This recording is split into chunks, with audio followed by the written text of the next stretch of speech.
A gente está de volta com Memórias do Poder Legislativo, que hoje recebe a ex-deputada estadual Bia Pardi. Também é educadora, professora, foi dirigente do Sindicato dos Professores, subprefeita aqui em São Paulo. Voltando então para a década de 90, Bia, no comecinho do teu primeiro mandato, qual era a situação do Partido dos Trabalhadores aqui na Assembleia? Bom, o Partido dos Trabalhadores estava praticamente começando, né? Nós elegemos em 82 deputados, né? Em 1982. Então ele estava praticamente no seu início, né? Não tinha nem 10 anos ainda de parlamento, pelo menos. Não tinha. Então, era uma bancada, evidentemente, menor, né? Eu lembro que eu era a única mulher. Na minha primeira atuação parlamentar, eu era a única mulher. No PT? Do PT. Depois nós elegemos mais duas, mas dentro do PT. Então, era um pouco contraditório, né? Por quê? Porque o mundo da política é um mundo essencialmente masculino, né? Já visto que as mulheres, para votar, tiveram que fazer uma briga e vem quase que para o século XX. O voo foi no século XX, XIX, que elas puderam começar a votar. Conquistaram o direito de votar. Então, eu lembro bem que tinha experiência assim, eu ia para a tribuna, fazia um discurso, levantava o problema, argumentava e tal, e descia, quando eu descia, eu falei, você está com uma roupa bonita hoje? Ai, não acredito. Verdade. E a senhora respondia o quê? Eu nem respondi. Passava reto. Passava reto porque eu falei, não é possível que a gente... Falei tanta coisa importante. Pelo menos me cutuquei, né, provoquei para ter esse resultado, mas é uma forma de escamotear mesmo uma certa negação, né? E por isso eu me orgulho muito do PT, que foi o primeiro que levantou essa questão das cotas de mulheres, né? Todo mundo fala, é reserva de mercado. Eu falei, é mesmo, pois a gente não teve nunca a chance, tem que ter uma ação afirmativa, né? Na mesma lógica das outras cotas. Para poder fazer com que as mulheres participem e aí cresçam, né? Tanto que, posteriormente, já no segundo período, eu já tinha mais duas companheiras mulheres, né? Mas ainda eram em número bem menor do que... Proporcionalmente era mesmo. Bem menor. E então, você estava perguntando... Do PT, tinha essa questão já de ser um partido no começo, perfeito, a única mulher... Exato. Mas tinha uma unidade muito, muito presente. A gente discutia, tirava a posição de maioria ou não, ou vai fazendo por consenso, e atuava todo mundo com esse resultado, né? Com esse posicionamento. Então, era evidente que tinha debate, evidente que tinha, né, polêmica. O partido fazia oposição. E tinha, a unidade era importante em função, principalmente, de ser oposição, né? De poder estar discordando dos projetos do governo e aí polemizando e tentando garantir que houvesse algumas mudanças no projeto para poder ser aceito. Mas era dos instrumentos que a gente tinha aqui era a obstrução. Ainda existe, mas agora é diferente. Como é que acontecia essa obstrução?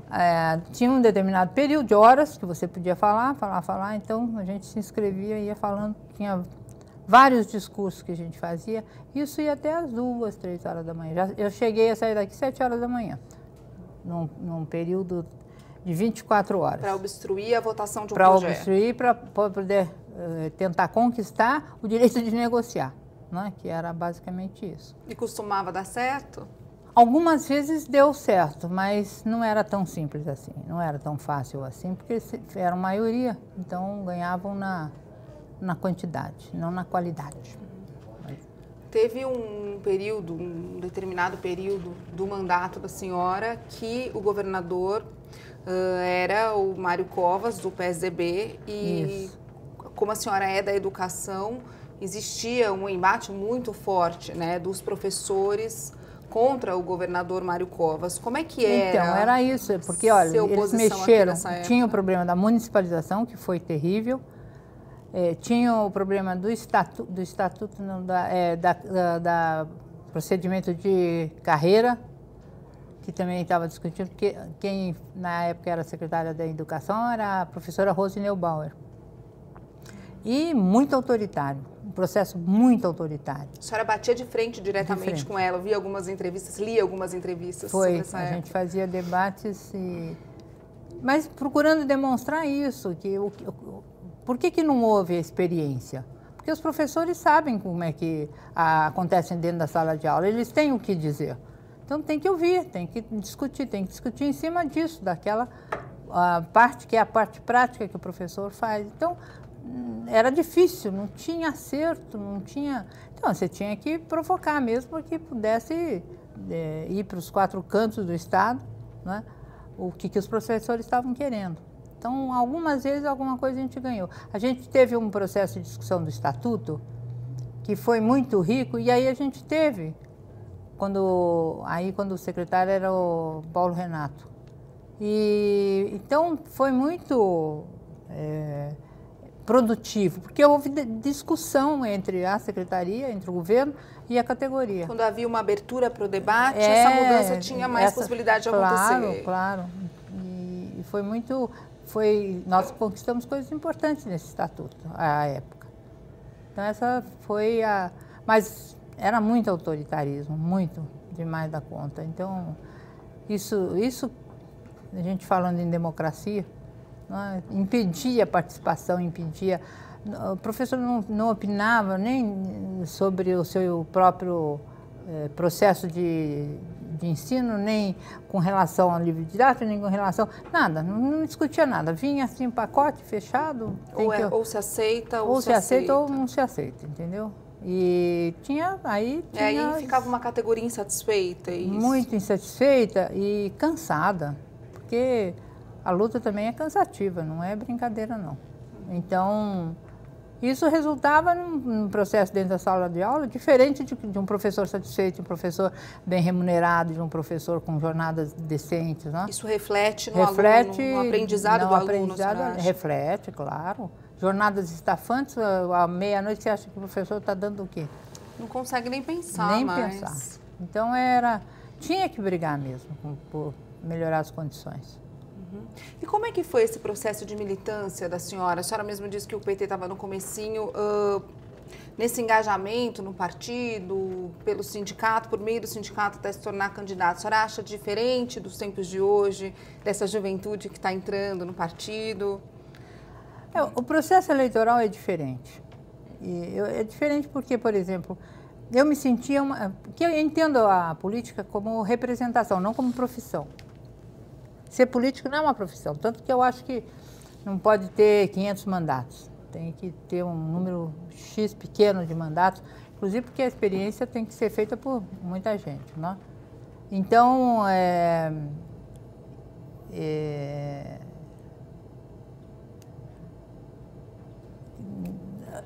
começou assim, um grupo de professores veio conversar comigo e perguntar o que eu achava. Eu falei, não sei se nós temos condições para fazer a candidatura, né? Todo mundo achou que tinha, não, nós vamos fazer, e de fato fizeram, ajudaram. E aí eu me senti, então, uma representante mesmo da categoria. Né? Vestiu a camisa. Hoje eu não tenho essa sensação daquilo que eu vejo nas candidaturas. Tem outros mecanismos, tem outras formas, né, que não essa, que eu acho que não dá representatividade total, clara. Então, por isso mesmo é que eu não... A última vez, quando eu fui candidata e não fui eleita, eu falei, chega, não quero, porque se não é para ser representativa, eu não quero mais participar disso. A senhora vê, às vezes, um deslumbramento com a carreira, com a profissão, é isso? Não, são mecanismos assim que não... Como é que eu vou explicar para você, sem explicar muito? Não, a senhora é professora, a senhora tem que explicar direitinho. Porque hoje Não, você tem o fundo partidário, você tem um conjunto de meios, inclusive de dinheiro, financeiro e tal, que você não precisa se apresentar... Que viabilizam. Que viabilizam de outra forma que não o voto. Com conteúdo. Isso. Então, é assim, uma coisa que isso me engasga um pouco. Então, não acho que seja a melhor coisa do mundo hoje. Mas, se depois cumpre direito o seu mandato, tá bom, né? Mas por conta disso mesmo que a senhora falou, tem muita gente desestimulada com a política, desanimada mesmo. E não é o caso da senhora, porque a senhora continua fazendo política. De certa forma, mesmo sem o mandato, a senhora ainda representa, né, essa parte da educação, o setor da educação dentro do Partido dos Trabalhadores aqui. Isso, eu sou então é um descontentamento, mas que nunca te deixou desistir. Mas o descontentamento transfere para o eleitor. O eleitor também está, né? Você vê esse processo eleitoral, parece que não tem muito ânimo, né, para votar, para discutir, para conversar. Nossa, a gente fazia debate na rua, né? Meia dúzia ali, conversava, falava. Era muito legal, era muito gostoso. Hoje não tem muito isso, não. Era bom ver todo mundo animado, né, com essa questão do processo eleitoral. Claro, claro. E na questão da educação, o que a senhora acha que mudou desse comecinho da década de 90 para cá? Tem a questão da progressão continuada, tem a questão das escolas integrais. Parecem que são debates que estão há tanto tempo aí. Mas então, parece mesmo. E eu digo sempre, não é que o governo atual, que é atual, mas tem 20 anos, não é que ele não tenha projeto, não tenha proposta. Ele tem, só que nada dá certo. Porque você vê, quando pega as próprias avaliações deles mesmos, tem uma estagnação e tem um retrocesso. Avaliações de desempenho de aluno, isso, a senhora disse. A avaliação da escola, avaliação de desempenho do aluno e, consequentemente, dos professores. Então, não tem aquela... Você não vê crescer alguma coisa de positivo. Pelo contrário, você vê sempre um sentido inverso, um sentido de estagnação mesmo. E o resultado os nossos alunos saem tristemente, sem ter absorvido, né, acho que às vezes metade do conteúdo necessário para o processo de aprendizagem. Então infelizmente, mas muito infelizmente, porque nós vamos ter gerações que estão perdidas, gerações que foram, né, excluídas da própria absorção do conhecimento, e isso em prejuízo não só dos jovens, mas em prejuízo também do Estado, né, do país, porque educação é fundamental para um país se desenvolver, né? E se ela apresenta essa condição, o que será no futuro? O que nós vamos ter no futuro, né, em termos de profissionais, né, que vão se formar? Não tem um espírito crítico, não tem às vezes a gente pega as avaliações, às vezes ele não sabe nem fazer uma relação. Então é uma coisa assim, eu fico muito triste e procuro dar minha contribuição ainda, mas é difícil porque são concepções diferentes, são concepções que levam ou para um lado ou para o outro. Partidárias, a senhora diz?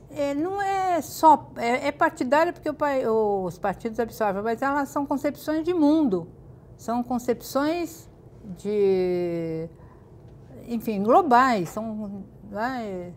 Não é só do partido.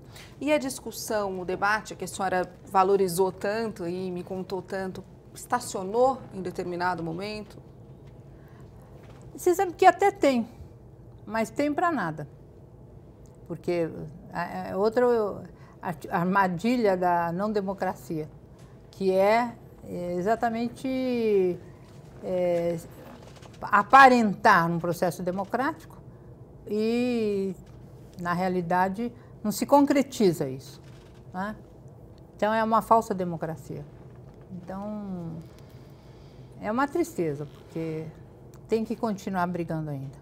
E muito, bastante. E com motivação, que de repente as pessoas perdem ao longo do tempo, claro, porque... perdem as batalhas, perdem a motivação, e aí estaciona o debate. E aí precariza. Então, e aí com prejuízo geral, né? Para a sociedade como um todo. Para a sociedade como um todo. Vou chamar então mais um intervalo. Queria começar então falando no próximo bloco da experiência da senhora na subprefeitura.